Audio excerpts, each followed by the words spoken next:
প্রধান উপদেষ্টা ডক্টর মোহাম্মদ ইউনূসের বাসভবন যমুনার সামনে নাটক চরমভাবে জমে উঠেছে। নির্বাচনের যখন আর মাত্র 4-5 দিন বাকি, তখন যমুনার মতো স্পর্শকাতর স্থাপনার সামনে এমন নাটক ঘোরতর রণক্ষেত্রে পরিণত হয়েছে। যমুনার সামনের জায়গা সরকারের পে স্কেল কমিশন বাস্তবায়নের দাবিতে সরকারি কর্মচারীরা নাকি নেমে এসেছেন। বেশিরভাগ সংবাদ মাধ্যমে এদেরকে আন্দোলনকারী বলে অভিহিত করছেন, মানে এদের কোনো রাজনৈতিক দল মতের পরিচয় পাওয়া যাচ্ছে না। হাজারে হাজারে এরা নেমে এসে পুলিশের সামনে, আইন শৃঙ্খলা বাহিনীর সামনে এমন প্রতিরোধ গড়ে তুলেছেন, নিশ্চয়ই অনেকেই সামাজিক যোগাযোগ মাধ্যমে ঘুরছে, ছবি ভিডিও দেখেছেন। জল কামান দিয়ে, টিয়ার গ্যাস দিয়ে লাঠিচার্জ করে কিছুতেই তাদেরকে ঠেকানো যাচ্ছে না। মানে এই পরিস্থিতি যে যমুনার সামনে নির্বাচনের 4-5 দিন বাকি থাকতে যখন আইন শৃঙ্খলা রক্ষাকারী বাহিনী পরিস্থিতিকে নিয়ন্ত্রণে রাখতে সারা দেশে সর্বোচ্চ সতর্কাবস্থায় আছে, বুঝতে অসুবিধা হওয়ার কোনো কারণ থাকে না যে এই নাটক এক রকমের সাজানো হয়েছে নির্বাচনের আগে পরিস্থিতিটাকে বেশ গরম করে তুলতে। এখন এই পরিস্থিতি গরম করে তোলার উদ্দেশ্য কি, সে নিয়ে নানা রকম ভাবে বিশ্লেষণ করে তোলা যেতেই পারে। এক রকমের দিন রাতের নাটকের ব্যবস্থা করা হয়েছে। দিনের বেলায় বেরিয়ে এসেছে পে কমিশন বাস্তবায়নের দাবিতে সরকারি কর্মচারীরা। রাত থেকে, গতকাল সন্ধ্যা থেকে যমুনার সামনে অবস্থান নিয়েছে ওসমান হাদির পরিবারের সদস্য, মানে পরিবারের ভাই বোনকে তো 2 কোটি টাকার ফ্ল্যাট দেওয়া হয়েছে, ভাইকে দেওয়া হয়েছে যুক্তরাজ্যের দূতাবাসের চাকরি। পরিবারের সদস্য বলতে ওসমান হাদির স্ত্রী এবং তার ইনকিলাব মঞ্চের নেতাকর্মীরা এসে যমুনার সামনে অবস্থান নিয়েছেন। তারা আবার বলেছেন তাদের এই লাগাতার অবরোধ ছেড়ে তারা কিছুতেই যাবেন না যতক্ষণ পর্যন্ত না ডক্টর ইউনূস বেরিয়ে এসে বলবেন যে জাতিসংঘ ওসমান হাদির হত্যাকাণ্ডের তদন্ত করবে।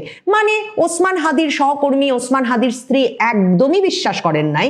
সরকার ওই যে একটা চার্জশিট দেওয়ার চেষ্টা করেছিল যে আওয়ামী লীগের কোনো ওয়ার্ড কাউন্সিলর তিনি অর্থ দিয়ে ছাত্রলীগের কোনো এক সাবেক কর্মীকে দিয়ে এই গুলি করিয়েছেন, এটার যে একটা গল্প তারা সাজিয়েছিল এবং সেই হত্যাকারীকে ভারত ষড়যন্ত্র করে ভারতে নিয়ে চলে গেছে, এতে তারা কনভিন্স না। তারা একেবারেই বারবারই তারা সভা সমাবেশেও বলেছে এই সরকার জানে কারা হত্যা করিয়েছে, কাজেই এই সরকারকে একটা নিরপেক্ষ তদন্তের মাধ্যমে একটা বিশ্বাসযোগ্য গল্প সাজিয়ে দিতে হবে বা একটা বিশ্বাসযোগ্য হত্যাকাণ্ডের ঘটনার তদন্ত রিপোর্ট দিতে হবে।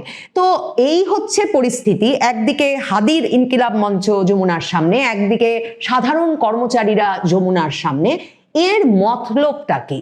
মতলব খুঁজতেই হবে, কারণ গত 16-17 মাসে এটুকু আমরা নিশ্চিতভাবে জানি যে এই সরকার না চাইলে সরকারি কর্মচারীদের এই সময়ে রাস্তায় নেমে আসার সাহসী করবার কথা না। দেখেন, পে কমিশনের বিষয়টা নিয়ে সরকার একদম ইচ্ছাকৃতভাবে কর্মচারীদের খেপিয়েছে, সরকারি কর্মচারীদের খেপিয়েছে এবং রাজপথে একটা আন্দোলনের ব্যবস্থা সাজিয়েছে। কেমন? গত বছর জুলাইয়ে সরকার ঘোষণা দিল 6 মাসের মধ্যে তারা পে কমিশন বাস্তবায়ন করবে।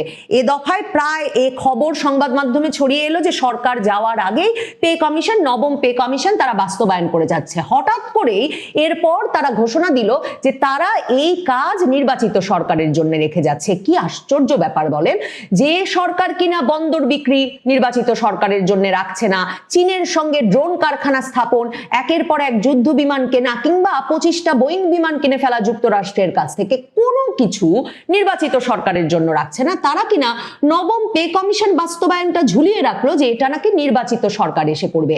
আরো আশ্চর্যের বিষয়, অর্থ উপদেষ্টা সম্প্রতি এটাও বলেছেন যে অর্থের ব্যবস্থাও নাকি অন্তর্বর্তী সরকার করে গেছেন যাতে নির্বাচিত সরকার এসেই এটা বাস্তবায়ন করতে পারেন, কিন্তু তবু তারা বাস্তবায়ন করবেন না।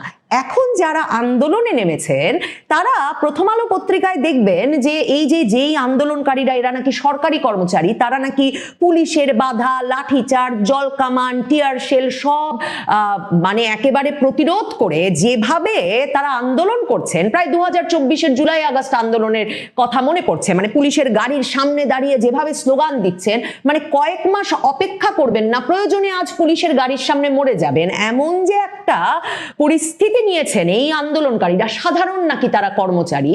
তারা বলছেন, প্রথম আলোতে লিখছে যে তারা বলছেন তারা জানেন একটা দলের আপত্তির মুখে সরকার পে কমিশন বাস্তবায়ন করতে পারছে না। তাহলে বোঝেন কোন দলের আপত্তির মুখে সরকার বাস্তবায়ন করতে পারছে না?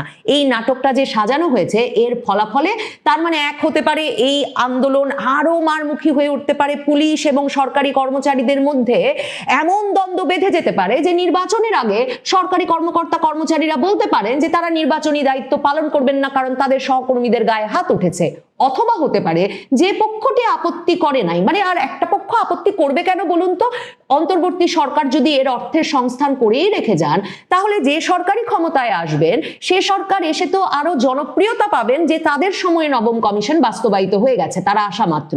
কিন্তু সরকারি কর্মচারীদের মধ্যে খবর ছড়িয়ে দেওয়া হয়েছে যে একটি রাজনৈতিক দলের আপত্তির মুখে সরকার এই সময়ে নবম পে কমিশন বাস্তবায়ন করতে পারছে না, এবং এর মানে দাঁড়াচ্ছে এই যে এই কর্মকর্তা কর্মচারীদেরকে এখন যদি অপর পক্ষ এসে বলে দেন যে তারা সরকারে আসলে তারা নিশ্চিতভাবে নবম পে কমিশন বাস্তবায়ন করবেন, তাহলে তো খেলা ঘুরে গেল। তাহলে সকল সরকারি কর্মকর্তা কর্মচারীরা যারা লাখে লাখে সংখ্যায় বাংলাদেশে নির্বাচনী দায়িত্ব পালন করবেন তাদের এক রকমের সরাসরি সমর্থন তার মানে তখন অপর পক্ষটি পাবে। মানে এই যে সাধারণ কর্মচারীরা, মানে সাধারণ ছাত্রছাত্রীদের অনেক আন্দোলন তো আমরা দেখেছি, কাজে এই যে সাধারণ কর্মচারীরা নেমেছেন, প্রথম আলোতে শুধুমাত্র দেখছি যে তাদের কাছে একটা ব্যানার ছিল, যেই ব্যানারে তারা সাধারণ কর্মচারী দাবি আদায় পরিষদ নামের এক ব্যানার নিয়ে তারা নেমেছেন। সরকারি কর্মচারী দাবি আদায় ঐক্য পরিষদের ব্যানারে যারা আন্দোলনে এসেছেন তারা তার মানে কোন পক্ষের বিরুদ্ধে আন্দোলনে নেমেছেন, কোন রাজনৈতিক পক্ষের বিরুদ্ধে নেমেছেন? কোন রাজনৈতিক পক্ষটি তাদেরকে নামিয়েছে অপর রাজনৈতিক পক্ষের বিরুদ্ধে, সেটা খুব গুরুত্বপূর্ণ বুঝতে। মতলবটা কি, যমুনার ভেতর কি ষড়যন্ত্র চলছে যমুনার সামনে এ নাটক সাজাতে, এবং এতে একদিকে যেমন নির্বাচনের ফলাফল পুরোপুরিভাবে এখন যদি এসে সংহতি প্রকাশ করেন একটি পক্ষ তাদের পক্ষে চলে যেতে পারে, অপরদিকে যে ঘটনা ঘটতে পারে সেটা হচ্ছে ইউনূস সরকারই যদি বেরিয়ে বলেন যে নবম কমিশন আমরা বাস্তবায়ন করে দিচ্ছি, তাহলেও এই যে একটি পক্ষ সরকারি কর্মকর্তাদের বেতন বৃদ্ধি চাইছিলেন না, এটা যদি প্রমাণ হয়ে যায় এবং এর বিপরীতে ইউনূস সরকার তাদের পাশে এসে দাঁড়ান, তাহলেও কেল্লা ফতে ইউনূস সরকারের জন্য। এরপরে নির্বাচন হলো কি হলো না, নির্বাচনের পর তারা ক্ষমতা হস্তান্তর করলেন কি করলেন না, এই উপদেষ্টা পরিষদে যদি মাসের পর মাস যমুনায় বসে সরকার চালিয়ে যান কোনো অসুবিধা নাই, সরকারি কর্মকর্তা কর্মচারীরা খুশি, তারা আছেন রাস্তায়। অন্যদিকে দেখেন ইনকিলাব মঞ্চের রাস্তায় নামার ব্যাপারটা।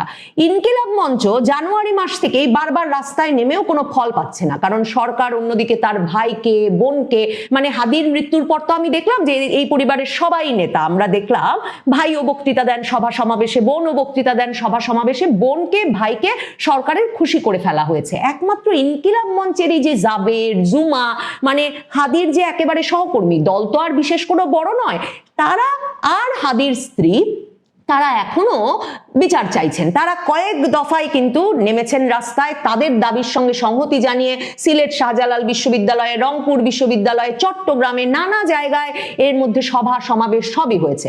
সরকার কর্ণপাত তো করেই নাই, সরকার একরকম সম্পূর্ণত মিডিয়া ব্ল্যাকআউটের ব্যবস্থা করেছে।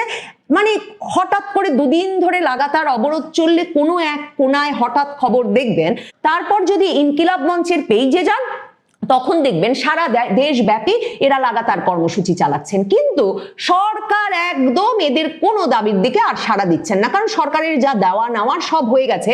কাজে এখন আর যে ইউনূস হাদির জানাজায় গিয়ে বলে এসেছিলেন অগ্রাধিকার ভিত্তিতে এই বিচার করতে হবে, তারপর যেই রিজওয়ানা হাসান, যেই আসিফ নজরুল বলেছিলেন 7ই জানুয়ারির মধ্যে তারা বিচার প্রক্রিয়া শুরু করবেন, কারো মুখ দিয়ে আর কোনো কথা নাই। এরা গিয়ে বসেছেন আবার যমুনার সামনে, এবং এই যে তারা বলছেন লাগাতার আন্দোলনে তারা থাকবেন যতক্ষণ জাতিসংঘের তদন্তের ব্যবস্থা না করা হবে, তাদের এই দাবির যুক্তিসঙ্গত কারণ আছে, কারণ তারা দেখেছেন ইউনূস চেয়েছেন আর 2024-এর জুলাই আগস্ট আন্দোলনের একটা প্রতিবেদন, আনঅফিসিয়াল অনানুষ্ঠানিক প্রতিবেদন তৈরি করে দিয়েছেন জাতিসংঘের ভলকার টুর্ক তার বন্ধু ইউনূসকে। কাজেই হাদির পরিবার, হাদির বন্ধু বান্ধব তো ভাবতেই পারেন যে ইউনূস চাইলেই জাতিসংঘের তদন্ত হতে পারে, এবং নিশ্চয়ই হতে পারে, কিন্তু এ বিষয়েও কোনো সাড়া পাওয়া যাচ্ছে না। এরই মধ্যে হাদির এই মানে তদন্ত যাতে জাতিসংঘকে দেওয়া হয়। এই লাগাতার অবস্থানের সঙ্গে এসে সংহতি প্রকাশ করেছেন নাসিরউদ্দিন পাটোয়ারি। ঢাকা ৮ আসনে জাতীয় নাগরিক পার্টির যে নেতা এখন হাদির আসনে দাঁড়িয়েছেন মির্জা আব্বাসের বিরুদ্ধে। দেখেন জামায়াতে ইসলামী মানে নাসিরউদ্দিন পাটোয়ারিদের যে মূল সংগঠন, সেই জামায়াতে ইসলামী যে ইশতেহার প্রকাশ করেছে, সেই ইশতেহারের মলাটে তারা ছবি দিয়েছে তাদের ৩ শহীদের, এক আবরার ফাহাদ বুয়েটের, ২ আবু সাইদ ২০২৪-এর রংপুরের শহীদ, অন্যদিকে আরেকজনের ছবি তারা দিয়েছে, সেটা হাদির ছবি। এখন হাদির স্ত্রী, হাদির দল লাগাতার অবস্থানে থাকলে জামায়াতে ইসলামীর কি সেখানে এসে যোগ দেওয়া যুক্তিসঙ্গত নয়? তারা কি সেখানে যোগ না দিয়ে পারবে? নাসিরউদ্দিন পাটোয়ারি যে এসে যোগ দিয়েছেন, এই নাসিরউদ্দিন পাটোয়ারি মানে জাতীয় নাগরিক পার্টি, জামায়াতে ইসলামী, ছাত্র শিবিরের নেতা সাদিক কায়েম, ইনকিলাব মঞ্চের নেতাকর্মীরা প্রত্যেকে আঙুল তুলেছিলেন ঢাকা ৮-এর মির্জা আব্বাসের দিকে, যে মির্জা আব্বাসই হাদিকে হত্যা করিয়েছিলেন। তাদের মনে সন্দেহ আসলে বিএনপিকে ঘিরে। ওই যে পে কমিশনের দাবিতে যারা আন্দোলনে এসেছেন সরকারি কর্মচারী, তাদেরও সন্দেহ যেমন একটা দলকে, এই ইনকিলাব মঞ্চ, নাসিরউদ্দিন পাটোয়ারি, ছাত্র শিবির, জামায়াতে ইসলামীরও সন্দেহ হাদিকে হত্যা করিয়েছে বিএনপি। তারা হয়তো এমন একটা তদন্ত প্রতিবেদনের জন্যই অপেক্ষা করছে। এখন এই লাগাতার আন্দোলন যদি মির্জা আব্বাসের বিরুদ্ধে তদন্তের আন্দোলনে পরিণত হয়, এই লাগাতার আন্দোলনে যদি জামায়াতে ইসলামী, ছাত্র শিবির তাদের জনশক্তি সরবরাহ করে, তখন পরিস্থিতি কোন দিকে যাবে? রাজপথের এই আন্দোলন কোন দলের বিরুদ্ধে, নাকি রাজপথের এই আন্দোলন এমন অস্থিতিশীলতা তৈরিতে যাতে শেষ পর্যন্ত ইউনূস সরকারে থাকাটা আরো লম্বা হয়? দেখেন, যাই ঘটুক না কেন, ক্ষমতার চাবিকাঠি ইউনূস সরকারের হাতে রাখার ব্যবস্থা নিশ্চয়ই যমুনার সামনের এই নাটকগুলো দিয়ে হচ্ছে। তাই সরকারি কর্মকর্তা কর্মচারীরা তারা তাদের বিরুদ্ধে শাস্তিমূলক ব্যবস্থা নেওয়ার কোনো আশঙ্কা ছাড়া পুলিশের বিরুদ্ধে নাম, পরিচয়, চেহারা খুলে এমন আন্দোলন গড়ে তুলছেন নির্বাচনের আর 4 দিন বাকি থাকতে। মনে রাখবেন, এই কোনো আন্দোলন নাটকের একটিও কারো সরাসরি নির্দেশ ছাড়া, কারো রাজনৈতিক ফায়দা ছাড়া এই সময়ে ঘটতেই পারে না। দর্শক, সম্পূর্ণ ভিডিওটি দেখলেন, আশা করি বিষয়টি বুঝতে পেরেছেন। এ নিয়ে আপনার গুরুত্বপূর্ণ মন্তব্যটি অবশ্যই কমেন্ট বক্সে জানিয়ে দিবেন। ধন্যবাদ।